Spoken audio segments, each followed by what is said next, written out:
Salam damai sejahtera di dalam Tuhan kita Yesus Kristus. Shalom. Selamat pagi dan semangat pagi.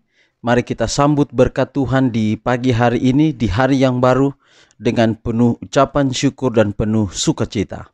Kita bersyukur karena semua kebaikan Tuhan di dalam hidup kita. Dan kita telah tiba di hari yang baru, 5 November 2021, dengan judul pekabaran kita hari ini, kita harus berperilaku bijaksana. Sebelum kita lanjut, mari kita tunduk kepala dan kita berdoa. Bapa di sorga, terima kasih untuk semua kebaikan Tuhan di dalam kehidupan kami. Tuhan sudah pelihara kami hingga pada saat ini. Kami akan dengarkan pekabaran firman Tuhan. Biarlah firman-Mu boleh menjadi berkat dalam kehidupan kami, menuntun kami untuk tetap setia kepada Tuhan. Inilah doa kami, terpujilah nama Tuhan. Dalam nama Yesus kami telah berdoa.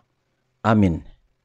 Saudaraku yang kekasih, judul renungan kita hari ini 5 November 2021 adalah kita harus berperilaku bijaksana. Dan ayat inti kita Mazmur 101 ayat 2, Aku hendak memperhatikan hidup yang tidak bercela. Aku hendak hidup dalam ketulusan hatiku di dalam rumahku. Sekali lagi Mazmur 101 ayat 2, Aku hendak memperhatikan hidup yang tidak bercela. Aku hendak hidup dalam ketulusan hatiku di dalam rumahku. Tidak ada seorang pun yang maju atau mencolok, tetapi kita diam-diam hidup dari agama kita dengan mata yang tertuju kepada kemuliaan Allah. Kemudian kita akan bersinar seperti lampu di dunia, tanpa suara atau gesekan. Tidak ada yang perlu gagal, karena seseorang ada bersama mereka yang bijak dalam nasihat, mahir dalam bekerja, dan perkasa untuk mencapai rancangannya. Dia bekerja melalui agennya yang terlihat dan tidak terlihat, manusia dan ilahi. Pekerjaan ini adalah pekerjaan besar dan akan tetap dilakukan untuk kemuliaan Allah. Jika semua orang yang terhubung dengannya melakukan pekerjaan mereka sesuai dengan profesi iman mereka. Kemurnian pikiran harus dihargai sebagai sesuatu yang tak terpisahkan dari pekerjaan memengaruhi orang lain. Jiwa harus dikelilingi oleh atmosfer suci yang murni, atmosfer yang cenderung mempercepat kehidupan spiritual, kehidupan rohani semua orang yang menghirupnya. Yesus dihormati atau dihina oleh kata-kata dan sikap dari mereka yang mengaku para pengikutnya. Hati harus dijaga tetap murni dan suci, karena di luar itu adalah persoalan kehidupan. Jika hati dimurnikan melalui kepatuhan pada kebenaran, tidak akan ada suka egois, tidak ada motif korup, tidak akan ada keberpihakan, tidak ada kemunafikan. Dalam kondisi masyarakat saat ini, dengan moral yang lemah, tidak hanya pada orang muda, tetapi juga mereka yang sudah tua dan pengalaman. Ada bahaya besar menjadi seorang yang lalai dan memberikan perhatian utama pada hal yang menyenangkan, dan dengan demikian menciptakan iri hati, kecemburuan, dan pemikiran jahat. Tetapi hanya sedikit yang menyadari bahwa mereka mengusir roh Allah dengan pikiran dan perasaan, mementingkan diri sendiri, kebodohan, pembicaraan omong kosong mereka. Jika kasih karunia Kristus ditanamkan dalam hati mereka dan menanamkannya dalam ke tanah yang baik, mereka akan melakukannya. Mereka akan menghasilkan buah dari karakter yang sama sekali berbeda. Kuasa pertobatan dari Allah saja yang dapat membangun prinsip-prinsip murni di dalam hati, sehingga orang fasik tidak menemukan apapun untuk digunakan menyerang.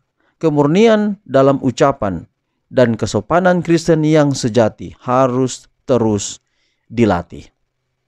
Saudaraku, demikian pekabaran hari ini. Berperilaku bijaksana ini sangat penting. Seseorang yang hidup dengan Tuhan, yang hidup dengan selalu dekat dengan firman Tuhan, maka dia akan memiliki perilaku yang bijaksana, lebih sabar, lebih rendah hati. Kadang-kadang kita mendengarkan keterangan orang, mungkin kita salah mendengar, kita salah menafsirkan apa yang dia maksudkan. Kalau ada terjadi kesalahan seperti itu, kita bersabar untuk mendapatkan pengertian yang lebih jelas. Kalau kita bertahan pada apa yang saya mengerti, lalu kemudian itu menjadi sebuah percekcokan, maka itu akan menjadi sebuah perkelahian dan rasa nyaman.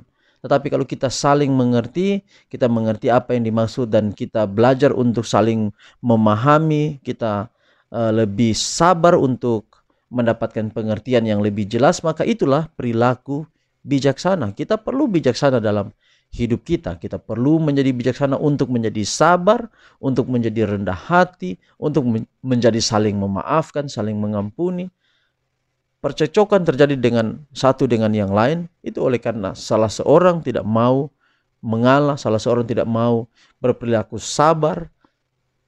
Oleh karena dalam perilakunya dia tidak memiliki perilaku bijaksana. Dalam kehidupan kita setiap hari, untuk apa kita menang kalau harus berkelahi dengan tetangga, harus berkelahi dengan orang lain? Lebih baik kita kalah tetapi ada perdamaian, daripada kita menang tetapi kita berkelahi, memiliki hubungan yang tidak baik dengan sesama kita. Maka renungan hari ini mau mengajak kita untuk memiliki perilaku yang bijaksana. Dan itu semua dapat terjadi kalau kita hidup di dalam Yesus. Yesus tinggal dalam kita, kita akan berbuah. Salah satu buah yang paling penting adalah memiliki perilaku yang bijaksana. Tuhan berkati pekabaran di pagi hari ini menjadi bagian kita semua. Mari kita akhiri dalam doa, kita berdoa. Tuhan, terima kasih untuk hari yang baru. Terima kasih untuk firman Tuhan. Berkat-Mu yang kami terima pagi hari ini, berkat yang pertama. Biarlah dapat menjadi berkat dalam hidup kami hari ini, seterusnya, dan selama-lamanya. Peliharakan kami hari ini dalam semua tugas dan tanggung jawab kami selalu ada dalam tangan Tuhan. Berkati semua rencana-rencana kami kerjakan hari ini, kami taruh semuanya dalam tangan Tuhan. Berikan kami keberhasilan, kesuksesan. Kalau ada masalah-masalah, kami selalu bergantung kepada Tuhan. Kami tidak mau bergantung pada dunia ini, pada manusia. Kami mau selalu bergantung hanya kepada Tuhan. Inilah doa kami, terpuji nama Tuhan. Dalam nama Yesus kami telah berdoa. Amin. Saudaraku, demikian pekabaran kita hari ini. Sampai jumpa besok. Tuhan berkati kita semua. Shalom.